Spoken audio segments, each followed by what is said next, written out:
Hi అండి, అందరు ఎలా ఉన్నారు? బాగున్నారా? అందరూ బాగుండాలని నేనైతే మనస్ఫూర్తిగా కోరుకుంటున్నానండి. ఈరోజు నేనైతే పచ్చిమిర్చితో గోంగూర పచ్చడి వేస్తున్నాను. దానికోసం అయితే ఒక ప్యాన్ పెట్టుకోండి, కొద్దిగా ధనియాలు వేసుకోండి, ఒక టీ స్పూన్ పల్లీలు వేసుకోండి, కొద్దిగా జీలకర్ర వేసుకోండి. వీటిని ఇప్పుడు ఫ్రై చేసుకోండి. చూడండి, పల్లీలు, ధనియాలు, జీలకర్రను అయితే వేగిపోయినాయి కదా. ఇప్పుడు వీటిని ఒక మిక్సీ గిన్నెలకు వేసుకుందాము. ఇది చల్లారినాక వీటిని ఒకసారి మిక్సీ పట్టుకోండి.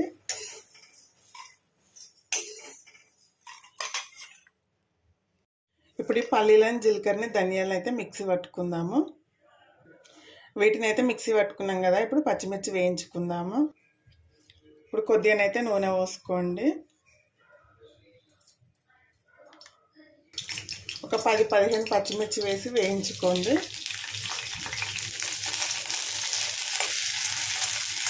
పచ్చిమిర్చిని అయితే బాగా ఫ్రై చేసుకోండి. కారం స్మెల్ లేకుండా ఉంటుందండి పచ్చిమిర్చి బాగా ఫ్రై అయితే. చూడండి, పచ్చిమిర్చి అయితే వేగిపోయినాయి కదా. వీటిని ఇప్పుడు మిక్సీకి గిన్నెలో వేసుకుందాము.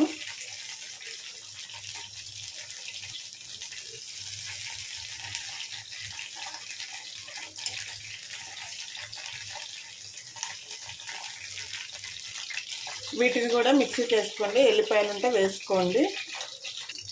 ఇప్పుడు దీంట్లో కడిగి పక్కన పెట్టుకున్న గోంగూర వేసుకుందాము.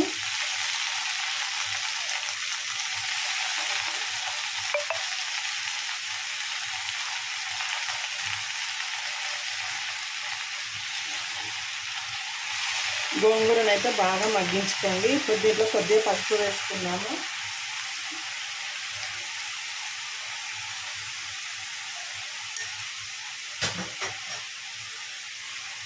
దీన్ని అయితే బాగా మగ్గనివ్వండి. పచ్చడికి సరిపడా సాల్ట్ వేసుకొని మిక్సీకి వేసుకోండి.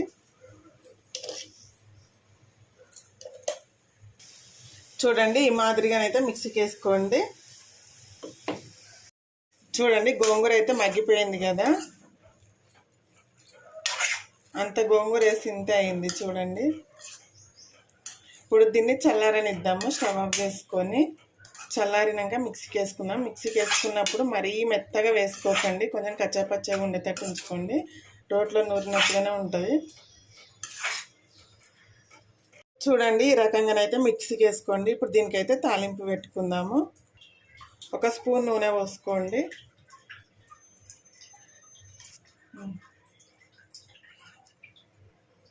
నూనె అయితే వేడైందండి. ఇప్పుడు కొద్దిగా మినపప్పు వేసుకోండి, కొద్దిగా ఆవాలు వేసుకోండి, కొద్దిగా జీలకర్ర వేసుకోండి, 2 ఎండుమిర్చి వేసుకోండి, కొద్దిగా కరివేపాకు వేసుకోండి. ఇప్పుడైతే కొద్దిగా ఇంగువ వేసుకుందాము. చాలా బాగుంటుందండి గోంగూర పచ్చళ్ళలో. అలాగే 1/2 టీ స్పూన్ పసుపు వేసుకోండి. పోపు అయితే బాగా వేగిపోయింది. ఇప్పుడు ఇందులో పట్టుకున్న గోంగూర చట్నీ వేసుకుందాము.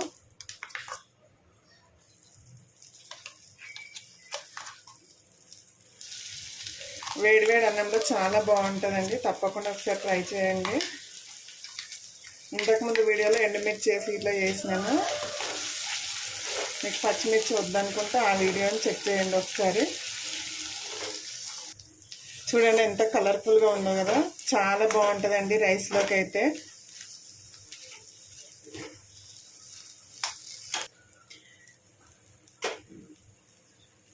వీడియో కనుక నచ్చినట్టయితే ఒక లైక్ చేయండి, షేర్ చేయండి, అలాగే మన ఛానల్ని సబ్స్క్రైబ్ చేసుకొని సపోర్ట్ చేయండి ఫ్రెండ్స్. ఓకేనా? మరి బాయ్.